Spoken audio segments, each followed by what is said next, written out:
Olá, sejam bem-vindos. Nós estamos na quinta aula de Astrologia Online. Então, hoje nós vamos falar sobre o estudo dos planetas. E gostaria de colocar para vocês que esta é uma aula introdutória. Depois nós vamos tratar de cada planeta com mais de profundidade, ok? Então, eu percebo os planetas no nosso sistema solar como grandes consciências. Eu, Rosana, você que está aí em sua casa tentando aprender, né, absorvendo esse conhecimento da astrologia e adquirindo um autoconhecimento também, nós somos consciências aqui no planeta Terra. Os planetas são como se fossem grandes mestres, eles atuam em altos níveis e de cada planeta é emanada uma energia que nós recebemos aqui na Terra em nosso mapa astrológico de nascimento, conforme a configuração do nosso nascimento, e eles vão atuando nas áreas da vida onde são colocados nos mapas.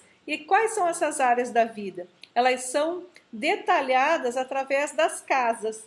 Então, por exemplo, nós podemos ter uma casa 1 no mapa astrológico de nascimento, que é a casa do eu, a casa do ascendente, bastante populada, bastante habitada, né, por planetas. Nós podemos ter uma casa 7 habitada, que é a casa de Libra, podemos ter uma casa 10, podemos ter uma casa 2, uma casa 3, enfim. Cada configuração de mapa é diferente e até a distribuição desses planetas são diferentes por casa. E depois dessas questões com relação, por exemplo, a signo, a gente tem o planeta que está num signo e que está numa casa e que faz aspecto com outros planetas e formando configurações. A função do astrólogo justamente é desvendar todo esse emaranhado que no primeiro momento parece muito complexo, mas conforme você vai estudando, você vai percebendo que por etapa, você vai desvendando passo a passo os mistérios ali celestiais. Quando a gente fala em planeta, né, a gente fala num grande ser, né, numa grande consciência, que nós recebemos essas impressões em nosso mapa e transmitimos essas impressões como atuamos aqui na vida. Começando, né, pelo Sol, que é a nossa essência. O Sol é nosso espírito, nossa essência. Ele é o que nós temos de mais assim puro, mais que exala de nós, né? Então, por exemplo, quando eu estou perguntando qual é o seu signo, o Sol fica 30 dias num signo, então ele percorre 30 graus, cada dia correspondendo a 1 grau. As pessoas perguntam bastante, em que signo estava o Sol quando você nasceu? E aí você pode me dizer, eu estava no signo de Sagitário. O Sol no signo de Sagitário vai colorir a sua essência com os atributos de Sagitário e a dinâmica dele vai ser conforme a casa em que ele estiver. O Sol rege a quinta casa do mapa, então o Sol representa espírito, essência. A Lua, quando a gente pergunta do signo lunar, né, a gente está perguntando onde estava a Lua, em que signo estava a Lua onde você nasceu. Além do signo que ela estava, depois a gente vai perceber que fase da Lua estava a Lua quando você nasceu. Ela estava na Lua nova, ela estava na Lua crescente, estava na Lua cheia, estava na minguante. Isso também é muito importante para o mapa astrológico.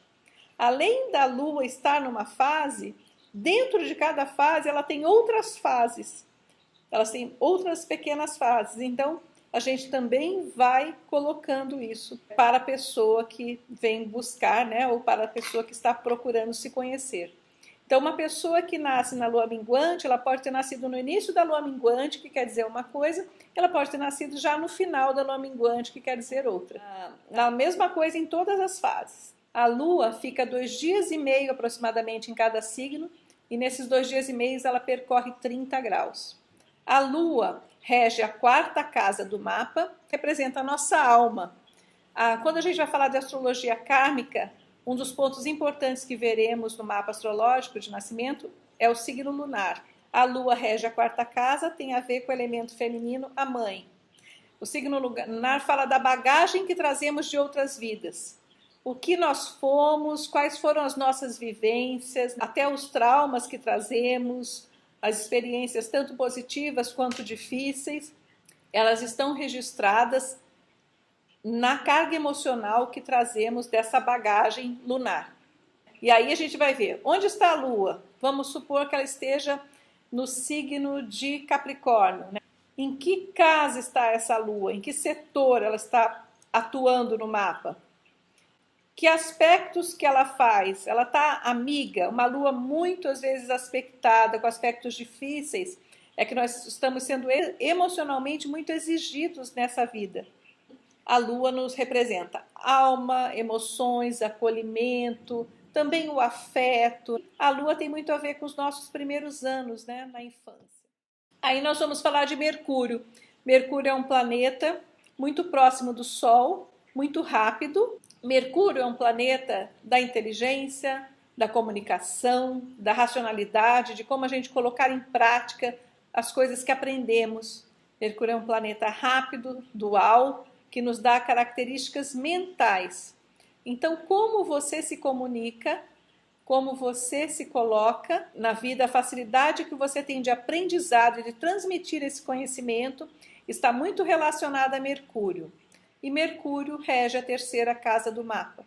Então, o Sol rege a quinta casa, porque a quinta casa é uma casa que é regida pelo Sol e tem relação com o signo de Leão. A Lua rege a quarta casa do mapa, porque a quarta casa do mapa tem relação com o signo de Câncer. E a quarta casa do mapa representa mãe, raízes, afetividade, né, memórias, passado, por isso ela está relacionada com vidas passadas, ou com energias que trazemos. Para quem não comunga nessa crença de vidas passadas, a gente pode colocar a Lua como a carga emocional que a gente traz do útero da mãe também. O Sol rege a quinta casa e tem a ver com um elemento masculino, o pai. Mercúrio rege a terceira casa e tem a ver com aprendizados, mente, racionalidade, colocar em prática, comunicação verbal e comunicação escrita, falada, em todas as formas.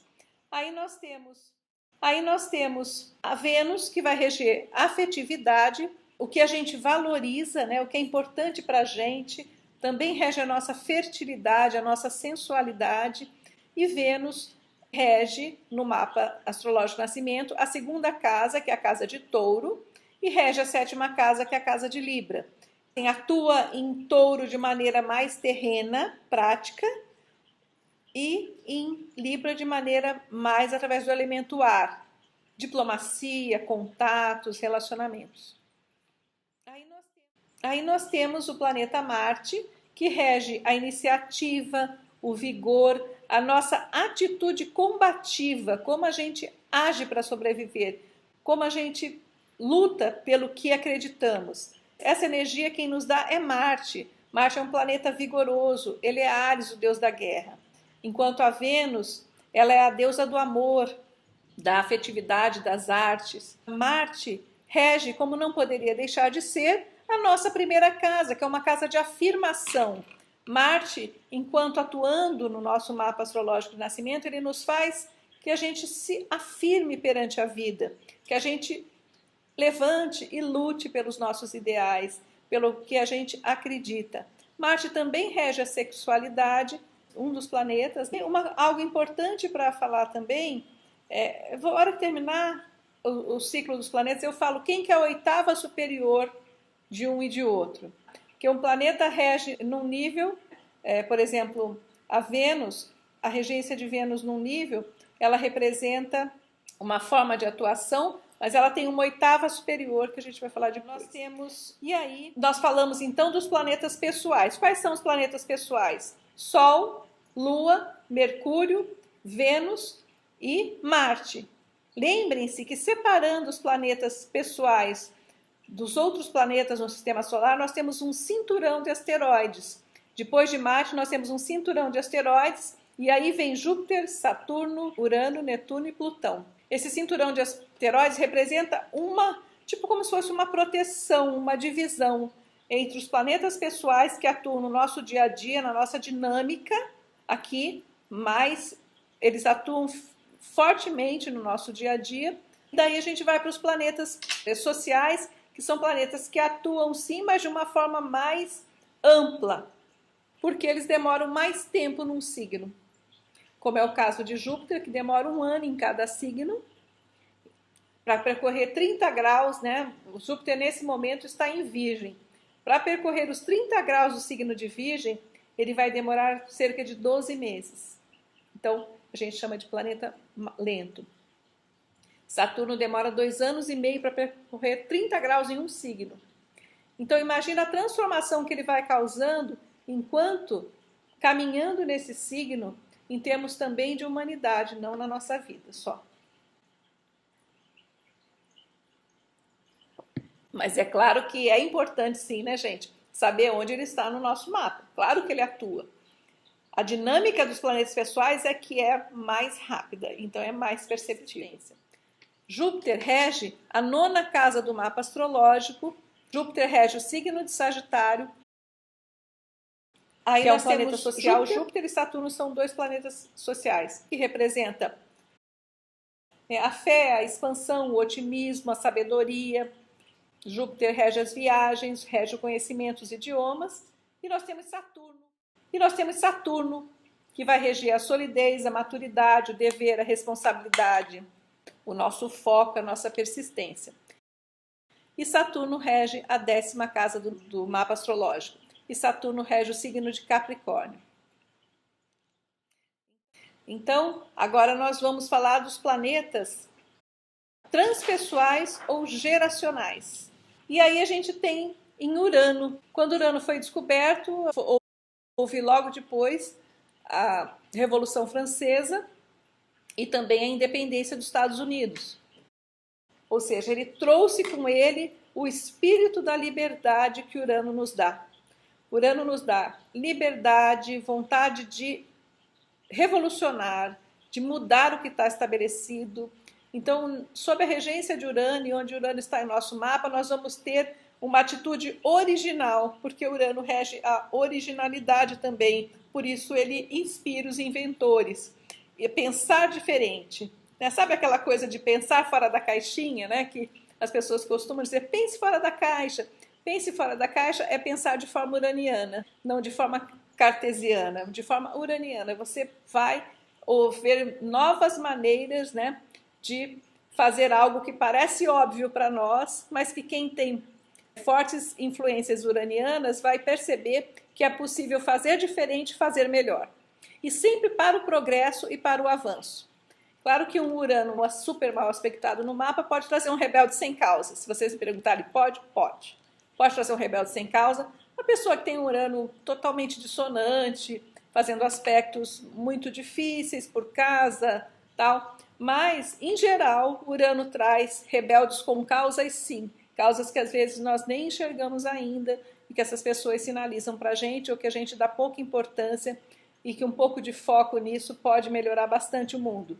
Então ele vai reger o humanitarismo, o pensamento de uma forma, a atuação de uma forma coletiva para melhorar o nosso planeta, né? A nossa Terra ou o ambiente em que essas pessoas vivem. Urano, que rege a casa 11 e rege Aquário. Aí nós temos o Netuno, outro planeta transpessoal. Se Urano fica 7 anos, Netuno fica 14, cerca de 14 anos num signo, né? Então é bastante tempo. Já pensou para você percorrer um signo apenas, demorar 7 anos? Já é muito. Imagina demorar 13, 14 anos. É bastante mesmo. Então, conforme esses planetas vão passando nos signos, eles trazem marcos na humanidade. E aí a gente pode acompanhar. Foi o caso de Netuno quando entrou em Aquário, ficou esses anos em Aquário e depois ele entrou em Peixes. Trouxe movimentos maravilhosos e que eu já comentei aqui. Em Netuno, nós vamos, que é regente de Peixes, nós vamos encontrar a compaixão, a fé, a intuição, o desenvolvimento da espiritualidade, a vontade de ajudar. Netuno rege as pessoas que têm o espírito de ajuda humanitária, da Cruz Vermelha. E aí Netuno rege quem? Rege a casa 12. E rege Peixes. Peixes, né? Percebe tudo, capta tudo, porque Netuno é esse meio, parece um fog, uma neblina, ele é abrangente, né? Ele não tem muito foco. Também para isso ele rege a arte, a música, o cinema, a transcendência, a mística, né? E em Plutão, nós vamos ter esse planeta que rege, que quando foi descoberto, eu já comentei com vocês, ele tem os dois lados, né? Houve o advento da psicanálise, mas também depois que o Plutão foi descoberto e que ele entrou em Leão, houve a Segunda Guerra Mundial. Então, a expressão de Plutão também pode ser uma expressão bastante difícil. Cada planeta pode ter uma atuação bacana, progressista, ou trazendo adventos novos para a humanidade, mas também pode ter uma expressão mais difícil e mais polêmica, como é o caso de Urano às vezes, e mais difícil, como é o caso de Plutão, que é um planeta de estratégia, mas pode ser um planeta bélico também. O caso foi a deflagração, né, da Segunda Guerra Mundial, mas ele já tinha sido descoberto por volta de 1930. E logo depois ele entra em Leão e acontece isso. O que representa então os planetas pessoais, né, que a gente já falou? Sol, Lua, Mercúrio, Vênus e Marte. Sol, espírito, Lua, alma, Mercúrio, inteligência, Vênus, afetividade e Marte, impulso e iniciativa. Esses 5 planetas são planetas pessoais, eles representam rapidez, movimento, influência direta na nossa vida diária. Os planetas sociais, eles estão um pouco, desculpe-me, um pouquinho de água, né, gente?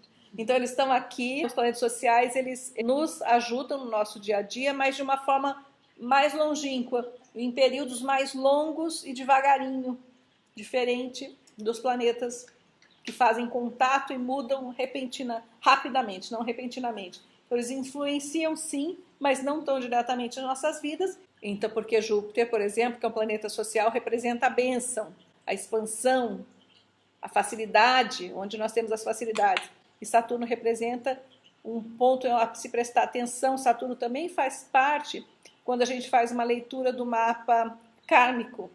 Em Saturno nós vamos ver as nossas responsabilidades que nós não podemos fazer vistas grossas. Ali é um chamado que nós temos, que Saturno nos remete ao dever, mas também nos dá consistência, estrutura e tudo isso. Diretamente nas nossas vidas. E nós temos os planetas transpessoais. Se ele traz para a gente, por exemplo, a descoberta da anestesia, o boom das terapias alternativas, que foi um outro caso que a gente vai falar, a descoberta da psicanálise, o grito de independência dos Estados Unidos e a Revolução Francesa, por exemplo, esses planetas eles influenciam na humanidade, nos países, nas gerações e trazem acontecimentos muito importantes. No nosso mapa nós os veremos, com certeza, e veremos em detalhes, né? Então nós temos esses 3 pontos, planetas pessoais, sociais e transpessoais. Nós falamos tudo isso para falar para vocês que a qualidade de colocação dos planetas em cada signo é importante. Por isso nós estamos fazendo essa aula introdutória, para quando a gente for falar de cada planeta, falar da dignidade e debilidade planetária, vocês falarem, já ouvi falar disso, já vai ficar um pouquinho familiarizado. Porque um planeta pode estar colocado, né? Ele está por signo, por casa, e mais ainda tem a dignidade e a debilidade planetária. A dignidade, a gente pode ter um planeta em domicílio ou um planeta exaltado. Na dignidade, digamos assim, 2 faces importantes dessa moeda, dessa forma do planeta estar. Se eles têm dignidade, ele está com domicílio, onde ele se sente em casa, ele está habitando um local em que ele é familiar, né? Que é o máximo de força, onde o planeta tem uma expressão onde ele atinge o máximo de sua força, e nós temos a exaltação, onde ele adquire poder e força. Quando ele está em domicílio, ele já está ali pleno, no ápice, no auge. Quando ele está em exaltação, ele vai adquirindo esse poder e essa força. Mas o planeta pode também estar debilitado. E aí, quando ele está debilitado, ele pode ser exilado ou estar em queda, certo? Quando ele está exilado, ele vai encontrar obstáculos. E quando ele está em queda, ele fica mais fraco. E aí a gente vai fazer a analogia. Se é domicílio, se você não está no seu país, domiciliado no seu país, você pode ser exilado para um outro país, certo? Lembra naquelas épocas dos exílios muito comuns, tal? Então, se você está no seu país, você está onde você está, você é majestade, você é rei, você está bem. Então é quando o planeta está com o máximo de força. Quando a gente está exilado em algum lugar, nós vamos encontrar, obviamente, obstáculos. Onde morar, como morar, o idioma que não nos é, às vezes, familiar, né? Não é nativo, todas as questões de empregabilidade e você está distante da família. Então, os planetas que estão em exílio, eles têm essa energia, né? Eles encontram obstáculos. Daí, quando a gente está num planeta exaltado, é um planeta que está bem. Como eu falei para você, assim, normalmente já falei em outras aulas, ele pode estar na casa de um amigo. Então, você está sendo recebido com honras na casa daquele seu melhor amigo, ou na casa da sua avó, né? Ou na casa de alguém que você gosta muito. E aí você se sente muito à vontade. Essa é a forma do planeta quando ele está, assim, como se sente o planeta exaltado, num signo de exaltação. Tudo isso que eu estou falando é por signo, né? Ele pode estar em dignidade por signo, domiciliado, ou exaltado, em debilidade, exilado ou em queda. O contrário da exaltação é a queda, onde o planeta se sente fraco, está no território um pouco do inimigo. Ou numa casa de uma pessoa que ele não conhece, que ele não fica à vontade, a cama não é a que ele gosta de dormir, a comida não é a que ele gosta de comer. Dá um exemplo assim, ele fica em detrimento, em queda. Ok? Então essas são as dignidades e debilidades planetárias. Assim, o que significa isso? Depois nós vamos ver, vocês têm uma tabela no caderno, né, de exercícios para completar. Daí aqui vocês vão colocar o planeta, qual o domicílio desse planeta, ou se ele está, na verdade, se o planeta, por exemplo, o Sol, qual que é o domicílio do Sol, qual que é o exílio do Sol, exaltação do Sol, queda do Sol. Né? Então, o domicílio do Sol é Leão. O exílio do Sol é o oposto. Qual que é o signo oposto a Leão? Nós já estudamos um pouco esses opostos. O oposto a Leão é Aquário. E aí, então, o signo, quando o Sol está em Aquário, ele está em exílio. O Sol está exaltado em Áries. Quando ele está em queda, qual é o oposto de Áries? É Libra. Ele está, aí em Libra está em queda. E aí a gente vai explicar o porquê de cada dessas questões. E claro que não vamos, como eu também já falei, mas isso são forças, né, que estão atuando em nossa vida e a gente já estamos, né, nós já estamos aí há algumas décadas, poucas ou mais um pouco, dependendo da idade, nós já estamos administrando essas energias que nós recebemos. Mas conforme vocês forem estudando, faz todo sentido. Às vezes uma lua em detrimento ou exílio, ou uma lua exaltada, faz todo sentido. Vou dar um exemplo. Uma mulher com a lua em touro, ela exibe e vive muito melhor a sua sensualidade, porque a lua está exaltada no signo de touro. Então, para ela, isso é fácil, esse acesso em geral, né, gente? Claro que a gente tem que ver. Então, uma lua em touro exibe sua beleza, sua sensualidade, né? O feminino nela é como se fosse assim, exala.